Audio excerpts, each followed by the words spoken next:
মিথ্যা বলে নেশা খায় পীর সাহেব চরমোনাই স্লোগানটা যুবদল নেতা রবিউল ইসলাম নয়নের। এই নয়ন সে ব্যক্তি যিনি নিজের চাঁদাবাজির দায়ে অভিযুক্ত, অথচ সেই তিনিই আবার চাঁদাবাজির বিপক্ষে বলেন। শুধু তাই না, যুবদলের মিছিলে তাকে নেতৃত্ব দিতেও দেখা যায়। মিছিলে চরমোনাই পীরকে উদ্দেশ্য করে নয়ন বলেছেন, ভণ্ড পীরের চামড়া তুলে নেব আমরা।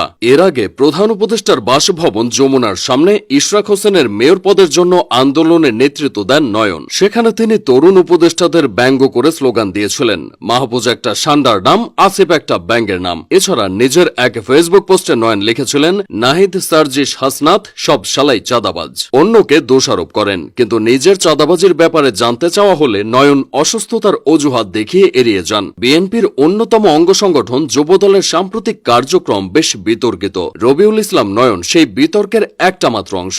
ঢাকা মহানগর দক্ষিণ যুবদলের এই সদস্য সচিব ফেসবুকে বেশ সক্রিয়। সামাজিক যোগাযোগ মাধ্যমে জামায়াত শিবির, চরমোনাই ও এনসিপি সহ সব দলের বিরুদ্ধে তাকে সরব দেখা যায়। এনসিপিকে তিনি কিংস পার্টি বলেন, জামায়াতকে রাজাকার বলে পাকিস্তানে পাঠাতে চান। রবিউল ইসলাম নয়ন আওয়ামী লীগ পতনের পরপরই বেপরোয়া হয়ে ওঠেন। তার বিরুদ্ধে দখল ও চাঁদাবাজির নানান অভিযোগের পর ইসলামী ব্যাংক দখলেরও অভিযোগ ওঠে। অভিযোগ উঠেছিল এস আলম গ্রুপের হয়ে মোটা টাকার বিনিময়ে নয়ন ও তার অনুসারীরা এই ব্যাংক দখলে ভাড়াটে হিসেবে কাজ করেছে। ব্যাংক দখলে নয়ন ব্যবহার করেন। তার ছোড়া 6 ব্যাংক কর্মকর্তা আহত হয়। এর আগে নয়নের বিরুদ্ধে বেসরকারি টেলিভিশন সময় টিভি দখল চেষ্টার অভিযোগও উঠেছিল। সংবাদ মাধ্যম সূত্রে জানা যায়, টিভির মালিকানা নিয়ে ঝামেলা থাকায় একটি পক্ষকে সমর্থন জানিয়ে মোটা অঙ্কের টাকা নেন নয়ন। এভাবে প্রত্যন্ত অঞ্চলের এক নিম্ন মধ্যবিত্ত পরিবারের সন্তান হয়েও আওয়ামী লীগ পতনের মাত্র কয়েকদিনে দখল আর চাঁদাবাজি করে কয়েক কোটি টাকা কামিয়ে নেন তিনি। ফলে খোদ নিজ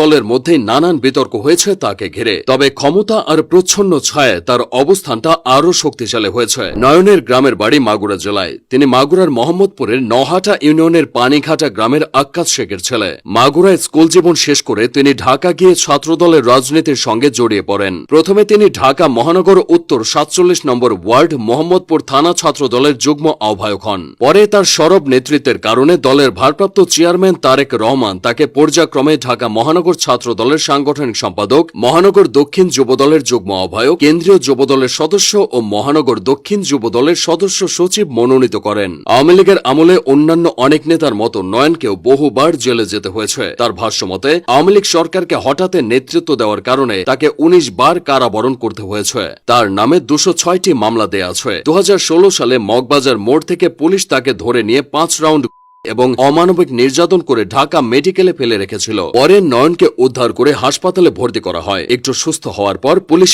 আবার তাকে গ্রেপ্তার করে এবং বিভিন্ন মেয়াদে রিমান্ডে নিয়ে শারীরিক মানসিক নির্যাতন করে। অতীতে বহু প্রতিকূলতার মধ্যে দিয়ে যাওয়া সেই নয়ন এখন নিজেই যেন অন্যদের জন্য প্রতিকূল হয়ে উঠেছেন। রবিউল ইসলাম নয়ন ঢাকা মহানগর দক্ষিণ যুবদলের সদস্য সচিব হন 2023 সালের আগস্টে। পরের 1 বছর আওয়ামী লীগের দাপটে তিনি সেভাবে ভূমিকা রাখতে পারেননি। 2024 সালের 5 আগস্টের পর সবকিছু বদলে যেতে থাকে। সরকার পরিবর্তনের পর খোলস ছেড়ে বেরিয়ে আসেন তিনি। শুধু বিরোধী দলগুলোতে নয়, নিজ দলের ভেতরেই তিনি সমালোচিত হয়েছেন। 2025 সালের 28 মে রাজধানীর নয়াপল্টনে বিএনপির 3 অঙ্গ সংগঠন ছাত্রদল, যুবদল ও স্বেচ্ছাসেবক দলের যৌথ আয়োজনে অনুষ্ঠিত হয় তারুণ্যের সমাবেশ।